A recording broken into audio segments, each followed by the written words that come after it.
नमस्कार, मैं हूं रोहित पोखरियाल। आप देख रहे हैं महाराष्ट्र डायरी। महाराष्ट्र में औद्योगिक विकास के साथ रोजगार के अवसर बढ़ाने को लेकर देवेंद्र फडणवीस सरकार ने बड़ा फैसला किया है।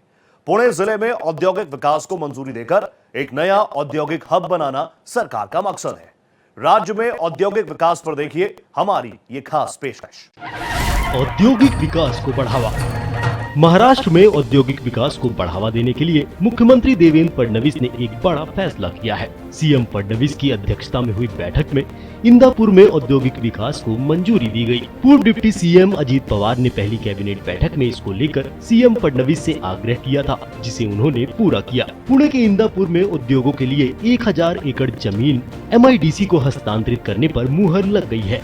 राज्य मंत्रिमंडल के इस फैसले से रत्नपुरी के औद्योगिक विकास का रास्ता खुल गया है। फडणवीस सरकार के इस फैसले से रत्नपुरी क्षेत्र में उद्यमियों को बेहतर सुविधाएं मिलेंगी, निवेश को बढ़ावा मिलेगा और साथ ही स्थानीय स्तर पर रोजगार के बड़े अवसर पैदा होंगे। छत्रपति शिवाजी महाराज के किलों को विश्व धरोहर सूची में शामिल किए जाने का प्रमाण पत्र ऐतिहासिक धरोहरों के संरक्षण को नई दिशा देगा। ये नई पीढ़ियों को छत्रपति शिवाजी महाराज के साहस, संगठन क्षमता और राष्ट्र निर्माण के आदर्शों की भी प्रेरणा देगा। देखिए ये खास रिपोर्ट। छत्रपति शिवाजी महाराज के किले विश्व धरोहर। महाराष्ट्र और देश के लिए ये सबसे बड़ा गौरव है। छत्रपति शिवाजी महाराज की ऐतिहासिक सैन्य विरासत को वैश्विक पहचान का आधिकारिक प्रमाण पत्र जारी किया गया। यूनेस्को ने छत्रपति शिवाजी महाराज काल के भारत के मराठा सैन्य परिदृश्य के नाम से विश्व धरोहर सूची में शामिल किया है। महाराष्ट्र के सांस्कृतिक मामलों और सूचना प्रौद्योगिकी मंत्री आशीष शेलार ने यूनेस्को मुख्यालय में इस प्रमाण पत्र को स्वीकार किया। राज्य के विकास को नई गति देने के लिए मुख्यमंत्री देवेंद्र फडणवीस ने गैर सरकारी संगठनों की भागीदारी को मजबूत करने की दिशा में बड़ी पहल की है। यह पहल न सिर्फ विकास को गति देगा, बल्कि शासन और समाज के बीच साझेदारी का एक मजबूत उदाहरण भी पेश करेगा। देखिए ये खास रिपोर्ट। स्वयंसेवी संस्थाओं के साथ समझौता। मुख्यमंत्री देवेंद्र फडणवीस राज्य के विकास को नई दिशा देने के लिए प्रतिबद्ध हैं। विकास में गैर सरकारी संगठनों की भागीदारी बढ़ाने के लिए सीएम फडणवीस ने टाटा ट्रस्ट और नाम फाउंडेशन के साथ समझौते पर हस्ताक्षर किए।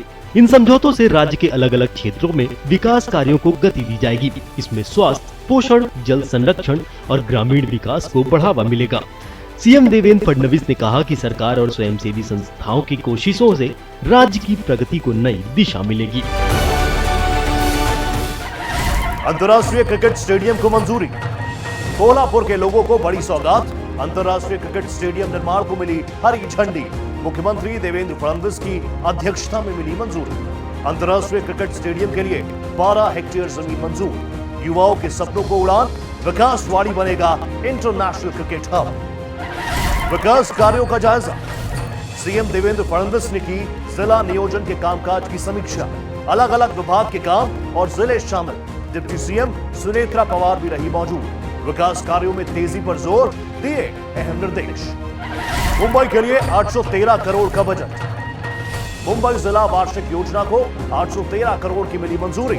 डिप्टी सीएम एकनाथ शिंदे ने वक्त पर क्वालिटी कार्य को पूरा करने पर दिया जोर। 100% फंड खर्च नहीं करने पर होगी कार्रवाई। विकास कार्यों में देरी को नहीं किया जाएगा बर्दाश्त। सुनेत्रा पवार ने पीएम से की मुलाकात। डिप्टी सीएम सुनेत्रा पवार ने पीएम नरेंद्र मोदी और गृह मंत्री अमित शाह से की मुलाकात। डिप्टी सीएम बनने के बाद सुनेत्रा पवार की पहली मुलाकात। राज्य के कई अहम विषयों पर की बात। भीड़ के गन्ना मजदूरों को बड़ी सौगात। भीड़ में गन्ना मजदूरों के बच्चों के लिए बनेगी आवासीय संस्थाएं। 11 आवासीय संस्थाओं का होगा निर्माण। डिप्टी सीएम सुनेत्रा पवार ने किया ऐलान। संत भगवान बाबा आवासीय योजना को 159 करोड़ की मिली मंजूरी। गन्ना मजदूरों के बच्चों को मिलेगी बेहतर शिक्षा। मुंबई होगा ड्रग्स फ्री। मुंबई ड्रग्स अतिक्रमण फ्री होने के साथ बनेगा वर्ल्ड क्लास शहर। एक्शन प्लान पर अमल के लिए फडणवीस सरकार की खास पहल। डिप्टी सीएम एकनाथ शिंदे ने गैर कानूनी इमिग्रेशन पर कार्रवाई के दिए निर्देश। स्लम रीडेवलपमेंट, इंफ्रास्ट्रक्चर डेवलपमेंट के साथ एंटी ड्रग पहल पर जोर।